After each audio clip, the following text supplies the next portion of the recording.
GT Holidays, South India's #1 travel brand. Experience the next level of imaging with Vivo X100 series. Pre-book now. Sitaram Binoy Vijay Raghavendra ಅವರ 50ನೇ ಚಿತ್ರ. ಅದರಲ್ಲೂ ಅವ್ರಿಗೊಂದು police ಪಾತ್ರ. ಆ ಚಿತ್ರ ಅದ್ಭುತವಾದ ಚಿತ್ರನ ಅಲ್ಲ, ಆದರೆ it definitely had it's moments. ಆ ಚಿತ್ರವನ್ನು ಮಾಡಿದ ಆಲ್ಮೋಸ್ಟ್ ಅದೇ ತಂಡ ಆ ಚಿತ್ರಕ್ಕಿಂತ ಅಪ್ಗ್ರೇಡ್ ಆಗಿರೋ ಒಂದು ಚಿತ್ರದ ಮೂಲಕ ನಮ್ಮ ಮುಂದೆ ಈಗ ಬಂದಿದ್ದಾರೆ. ನಮಸ್ಕಾರ, ಇದು ಗಲಾಟಾ ಪ್ಲಸ್. ನಾನು ಕೈರಂ ವಾಶಿ ಆ್ಯಂಡ್ ಇವತ್ತಿನ ಚಿತ್ರ ದೇವಿ ಪ್ರಸಾದ್ ಶೆಟ್ಟಿ ಅವರ ಕೇಸ್ ಆಫ್ ಕೊಂಡಾಣ. ಬೆಂಗಳೂರಿನಲ್ಲಿ ಜೋಡಿ ಕೊಲೆ ಆಗತ್ತೆ, ಅದನ್ನ ಮಾಡಿದ್ದು ಯಾರು ಅನ್ನೋದನ್ನ ಕಂಡು ಹಿಡಿಯೋದೇ ಕಥೆ ಅನ್ನೋ ಥರ ಚಿತ್ರ ಶುರುವಾಗುತ್ತೆ. ಆದರೆ ಅದಾದ ಮೇಲೆ ಒಂದೊಂದಾಗಿ ಮುಖ್ಯ ಪಾತ್ರಗಳನ್ನ ಪರಿಚಯಿಸ್ತಾ ಹೋದಾಗ ಕಥೆಗೆ ಬೇರೆ ಬೇರೆ ಪದರಗಳು ಸೇರಿಕೊಳ್ಳುತ್ತವೆ. ಅದೇ ನನಗೆ ಈ ಚಿತ್ರದಲ್ಲಿ ತುಂಬ ಹಿಡಿಸಿತ್ತು. ಜೋಡಿ ಕೊಲೆ ಮಾಡಿದವನು, ಅವನ ಅಣ್ಣ, ಆತನ ಗ್ಯಾಂಗು, ಅದೆಲ್ಲದರ ಬಗ್ಗೆ ಹೆಚ್ಚು ಫೋಕಸ್ ಇಲ್ಲದೆ ಇದ್ರೂ ಪಾನಿಪುರಿ ರಾಜುವಿನ ಕಥೆಗೆ, ವಿಲ್ಸನ್ ವಿಜಯ್ ರಾಘವೇಂದ್ರ ಅವರ ಪಾತ್ರಕ್ಕೆ, ಖುಷಿ ರವಿ ಅವರ ಪಾತ್ರಕ್ಕೆ, ಭಾವನಾ ಮೆನನ್ ಅವರ ಲಕ್ಷ್ಮಿ ಅನ್ನೋ ಪಾತ್ರಕ್ಕೆಲ್ಲ ಹೊಸ ಹೊಸ ಬಣ್ಣಗಳು ಸಿಕ್ಕಿವೆ. ಮಗನನ್ನ ಹೇಗಾದರೂ ಕಾಪಾಡ್ಕೋಬೇಕು ಅಂತ ಇರೋ ಇಬ್ಬರು ತಂದೆಯರು, ಕೆಲಸದಲ್ಲೂ ಬದುಕಿನಲ್ಲೂ ಮಗಳಿಗೆ ಸಬಾರ್ಡಿನೇಟ್ ಆಗಿ ಬದುಕ್ತಿರೋ ಮತ್ತೊಬ್ಬ ತಂದೆ. ಲಕ್ಷ್ಮಿ ಅನ್ನೋ ಪಾತ್ರಕ್ಕೂ ಆಕೆಯ ತಾಯಿಗೂ ಏನೋ ಒಂದು ಸ್ಪೆಷಲ್ ಬಾಂಡ್ ಇದೆ ಅಂತ ತೋರಿಸೋದು ಈ ಕಥೆಗೆ ಮುಖ್ಯವಾಗತ್ತೆ.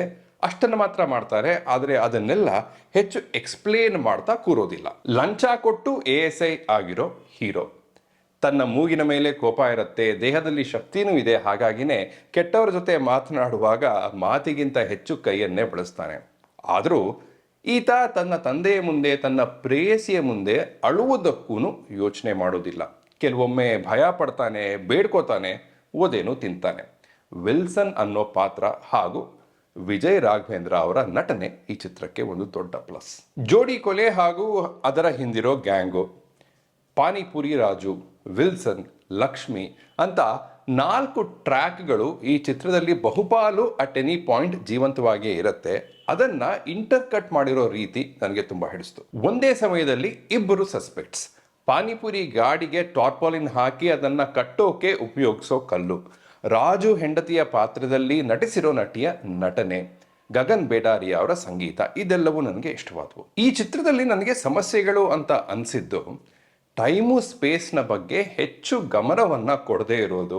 ಹಾಗೆಯೇ ಈ ಸಬ್ಜೆಕ್ಟ್ ಮ್ಯಾಟರ್ನ ಇಟ್ಕೊಂಡು ಇನ್ನೂ ತುಂಬ ಕನ್ವಿಕ್ಷನಿಂದ ಕಥೆಯನ್ನು ಹೇಳಬಹುದಿತ್ತು. ವಿಜಯ್ ರಾಘವೇಂದ್ರ ಅವರು ವಿಲ್ಸನ್ ಅನ್ನೋ ಪಾತ್ರದಲ್ಲಿ ಎಷ್ಟು ಕಂಫರ್ಟಬಲ್ ಆಗಿ ಕಾಣಿಸ್ಕೊಂಡ್ರೋ ಅಷ್ಟೇ ಕಂಫರ್ಟ್ನೊಂದಿಗೆ ಭಾವನಾ ಮೆನನ್ ಅವರು ಲಕ್ಷ್ಮಿ ಅನ್ನೋ ಪಾತ್ರದಲ್ಲಿ ಕಾಣಿಸ್ಕೊಳ್ಳದೆ ಇರೋದು, ಹಾಗೆಯೇ ಇನ್ವೆಸ್ಟಿಗೇಷನ್ನು, ಪೊಲೀಸ್ ಪ್ರೊಸೀಜರಲ್ಲೋ ಆ ದೃಶ್ಯಗಳಲ್ಲಿ ಬರೋ ಸಂಭಾಷಣೆ ನಮಗೆ ಆಲ್ರೆಡಿ ಚಿರಪರಿಚಿತವಾಗಿರುವುದೇ. ಕೊಲೆಗಾರ ಸೆಲ್ವಾ, ತೇಜ ಆ ಟ್ರ್ಯಾಕ್ನಲ್ಲಿರೋ ಬಲಹೀನತೆ ಆ್ಯಂಡ್ ಮುಖ್ಯವಾಗಿ ಕ್ರೈಮ್ನಲ್ಲಾಗಲಿ ಇನ್ವೆಸ್ಟಿಗೇಷನ್ನಲ್ಲಾಗಲಿ ಕಥೆಗೆ ಕನ್ವೀನಿಯೆಂಟ್ ಆಗೇ ಎಲ್ಲವೂ ಆಗೋದು ಆರ್ಗ್ಯಾನಿಕ್ ಅಂತ ಅನ್ನಿಸದೇ ಇರೋದು. ಉದಾಹರಣೆಗೆ freak accident more than once ಆಗೋದು. ಒಟ್ನಲ್ಲಿ ಯಾವುದೇ ಎಕ್ಸ್ಪೆಕ್ಟೇಷನ್ಸ್ ಇಟ್ಕೊಳ್ಳದೆ ತತ್ಸಮ ತದ್ಭವ ಅನ್ನೋ ಒಂದು ಕ್ರೈಮ್ ಇನ್ವೆಸ್ಟಿಗೇಷನ್ ಥ್ರಿಲ್ಲರ್ ಚಿತ್ರವನ್ನು ನೋಡಿದಾಗ ನನಗೆ ಖುಷಿ ಆಯಿತು. ಆಲ್ಮೋಸ್ಟ್ ಅದೇ ಅನುಭವ ಈ ಚಿತ್ರದಲ್ಲೂ. GT Holidays, South India's #1 travel brand. Experience the next level of imaging with Vivo X100 series. Pre-book now.